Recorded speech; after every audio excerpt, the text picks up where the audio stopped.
Join us as we travel throughout the North Island of New Zealand. Amanda and I recently took an early retirement from the University of Otago.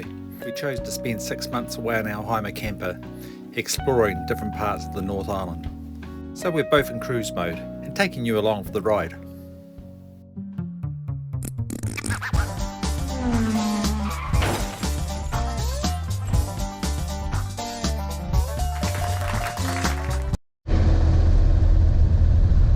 We've just arrived at Clive and pulled up at the Swindells Reserve. It's freedom camping here for 2 nights. There's toilets along there. Alongside the Swindells is a big river that gets quite busy in the weekend where people water ski, but not much activity today apart from the bridge that connects people over to here.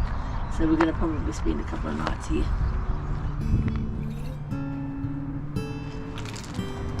So we're standing here at Clive, which is one of the earliest settlements in the Hawke's Bay. It was named by Alfred Dommett after Major General Lord Robert Clive. This is called the Swindells Reserve in recognition of the national and international rowing achievements of Hastings-born twins Caroline and Georgina Swindell, and they named this reserve in their honour. And they used to practice down there. You can just see the rowing boats in the distance under the trees. With all the flooding recently, these onions have been washed down the river from further upstream. Just going for a wee bit of a ride here. Camping place is sort of down there on the edge of the water, and you can go up here to the river mouth. Just noticed an old, looks like a concrete bunker down here. We're just going to have a look.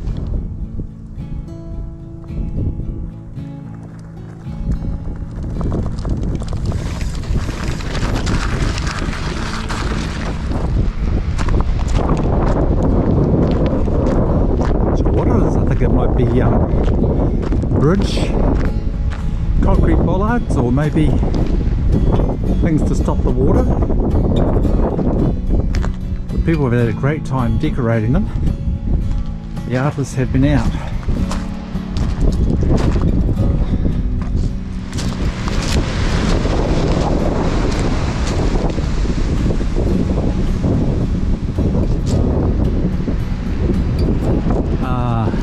There's, I don't know if you can see it, but there's some of those concrete blocks there, and the waves are splashing over them. That's what it is, it's a breakwater. In 1850, Clive was a major trading post which rivalled Napier, but now it has just over 2,000 residents. A small place like this, a lot of names. Pretty sad really. First World War.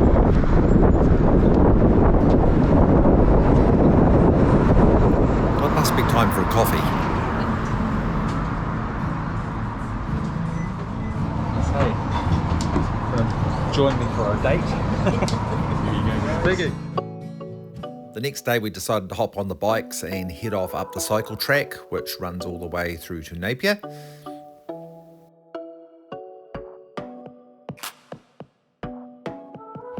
We found an excellent display with celestial navigation using the stars just along the track further.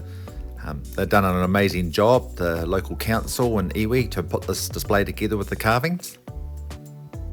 No GPS back then, of course, and quite amazing what the Maori ancestors and Pacific Island nations managed to do with their seagoing canoes.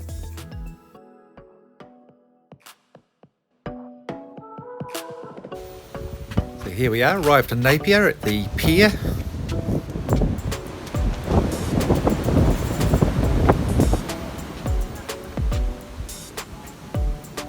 Time to stop at the cafe before cycling back to the camper bin.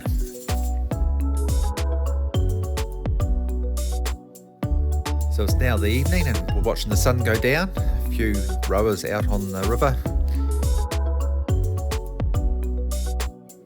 Tomorrow we're heading down through Dannyburg to Woodville.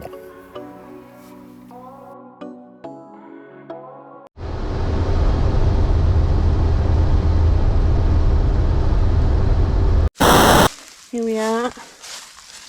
What's happened to Benny, Dad? I know. Dad's got his head in Benny, and while he's doing that, he's got a whole lot of friends over here. Oh, so we're at Danny Verk after a bit of excitement with the the fuel filter letting in air.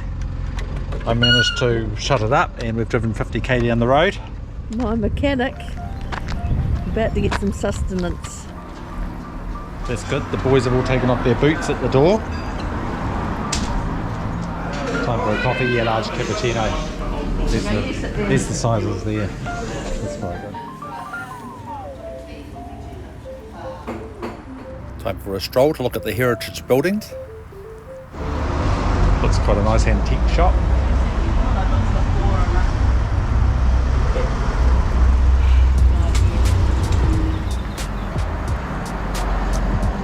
How many technology users out there can remember using one of these computers or game machines? I know my children love the Sony PlayStations and Game Boys. Danny Verk has a population of 5,000 people. It's famous for its Scandinavian history when in the late 1800s people from Denmark and Norway settled in the area. The railway line runs through Danny Verk and goes as far as Masterton. But it looks like the actual original railway building has been changed. Looks like it's 70s style. In actual fact, the railway station was demolished in 1983.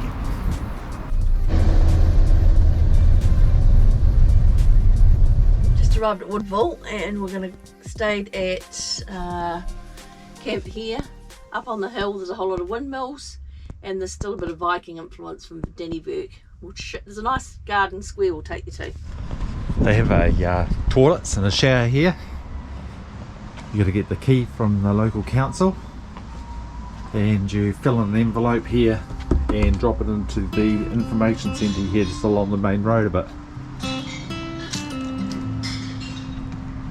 There's also recycling of bottles and cardboard. We look at the second-hand shop every time we come past Danny Verk, and I swear it's exactly the same as it was when we were here last time. Here we have Fontaine Square, which is named after Thomas Francis Fontaine. He was born in Buckinghamshire, England in 1842 and he died in 1934. He was a pioneer of the district, coming to work on the roads, and in 1896 he gifted 2 acres to the people of Woodville to be known as Fontaine Square. The deed of gift has 10 criteria for the square and it's this beautiful plot inside Woodville. Just leaving Woodville and we're heading on down towards Masterton. We've got a couple of nights at Woodville and really enjoyed it here.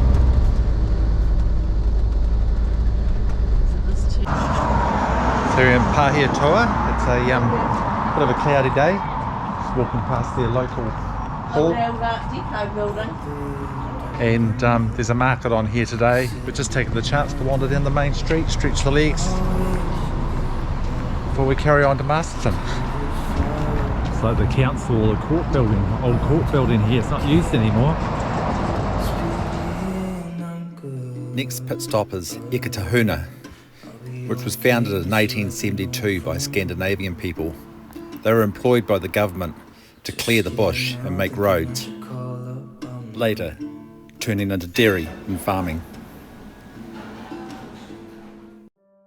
We arrived in Masterton and discovered a wee treasure, Lake Henley, which was a place that offered freedom camping, and it had a loop track where lots of people did walking and exercise as well as frisbee golf, and it seemed to be an attraction for the local community. This is all free to stay at. In fact, there was showers in these block buildings here that were available, and toilets, and obviously quite a popular place to stay. We're actually only staying here for one night. The plan is to head out to the east coast and visit Castle Point, which is one place that Amanda and I have never been, but we heard quite a bit about. It's a 60-kilometre trip out to the east coast through windy roads, but all tar sealed. It's time to go to this lighthouse and see what the castle lighthouse is all about. We found ourselves a spot in the car park here. It's Sunday, so we're not the only ones here. It's an easy walk from the car park across the sandbar, which stays there even on high tide, to a nice paved pathway that leads up to the lighthouse. Castle Point Lighthouse has been in existence since 1912. It's used to help ships get into Wellington Harbour.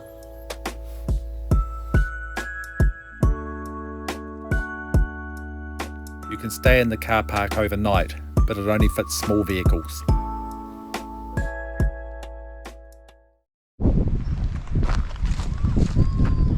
So here we are at the Castle Point Lighthouse. It stands 23 metres high and was built in 1915 on this prominent cliff. Making reference to Castle Rock, Captain Cook charted the area and named it Castle Point.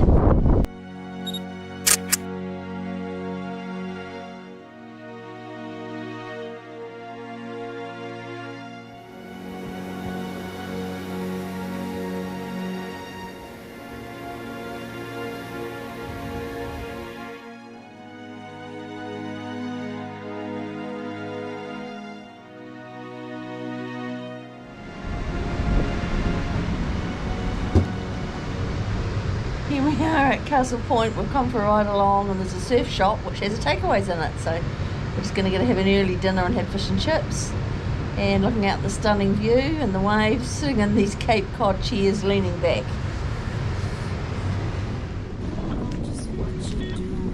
You do to me, play my emotions like a pair of puppet strings. Just reached the hole in the rock. Here it is. Here is the space. My heart's more than a toy.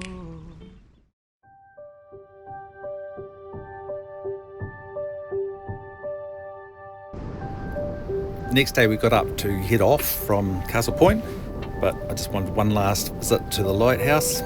It's just a magical place. Today's not as sunny as it was yesterday, but still beautiful in many ways. One interesting fact is that while it's Castle Point Lighthouse, Castle Point is actually on the hill further over here. I had to work on Amanda to take this direction of travel, with 60k in to the east coast, then back out again before we can continue down the North Island. This time we broke the trip in two by stopping at Greytown on the way through before we headed down to Cape Palliser. While the road was tar sealed, as you got closer to the coast there was a lot of erosion, and I can see in future times that it's going to be very hard to keep this road open. Wash out up here too. Nawi was a small fishing village that had no harbour, so to get the boats out to sea and do the fishing they had to drag them with tractors into the waves. The lighthouse was further around from the settlement, where you could freedom camp for up to 28 days. If you're going to head over to Cape Palliser and stay for a while, I advise you to take your water. There is a dump station there, but it's only for emergency use, for just a porta potty. Here's the sign blowing down on the ground.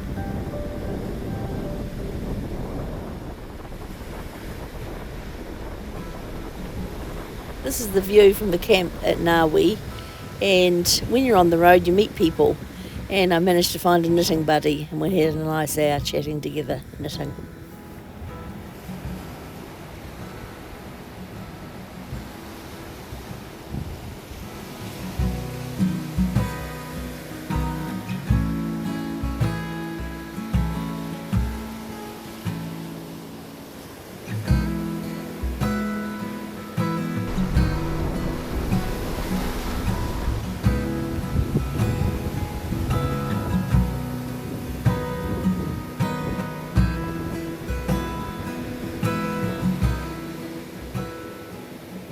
There were quite a few bulldozers on the beach as well, which were used to pull in the bigger fishing boats.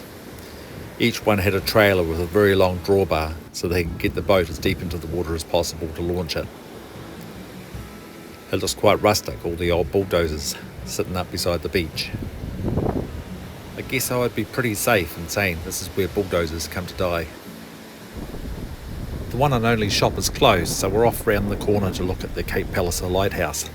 The coastal road is subject to erosion with fords and washouts, but this day it was open, which was great. 15 minutes doesn't sound long, but the road's very gnarly getting around there. You're almost on the beach in parts, and it's very narrow in one way.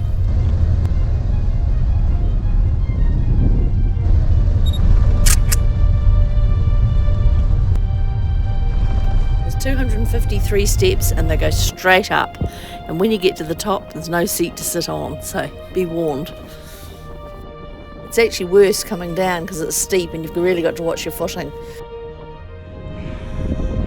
Me over. There we are. There's that lighthouse. Get your head in. That's it. Hey. Thanks for watching. You might have noticed the delay since the last YouTube video we published. Mainly that's because we've been back in Dunedin getting our house rented out so that we can have more time on the road and more travels. So keep in touch and do subscribe if you want to catch up for the next video.